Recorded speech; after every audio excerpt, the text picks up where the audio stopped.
السلام علیکم، میں ہوں آیت اور آپ دیکھ رہے ہیں سریام نیوز۔ الیاس بٹ کی رپورٹ شامل کرتے ہیں۔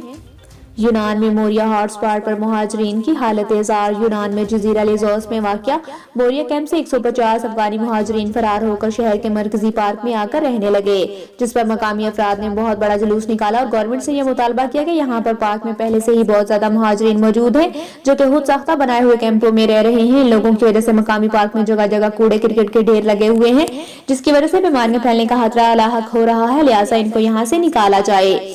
مہاجرین اور مقامی افراد میں کوئی ناگزیر واقعہ پیش نہ آ جائے، جس کو پیش نظر رکھتے ہوئے پولیس کی بھاری نفری تعینات کی گئی، میڈیا کی کوریج بھی کی گئی اور جزیرہ کے میئر نے بھی شرکت کی۔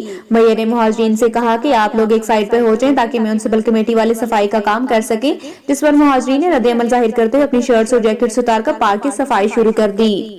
میڈیا سے بات چیت کرتے ہوئے افغان مہاجرین نے کہا کہ موریا کیمپ نہیں بلکہ ایک دوزخ کی مانند ہے، جس میں نہ کوئی ڈھنگ کا کھانا ملتا ہے اور نہ ہی کوئی رہنے کے لیے مناسب جگہ ہے، لہٰذا ہم وہاں سے بھاگ کر یہاں چلے آئے ہیں۔ کل رات مہاجرین نے بہت بڑا جلوس نکالا، جس کی وجہ سے پولیس اور مظاہرین میں جھڑپیں بھی ہوئی۔ میں یہاں بتاتا چلوں کہ پچھلے سال موریا کیمپ میں آگ لگ جانے کی وجہ سے ایک عورت اور نومولود بچہ بھی جاں بحق ہو گئے تھے۔ مزید خبروں اور اپڈیٹس کے لیے دیکھتے رہیے سریام نیوز۔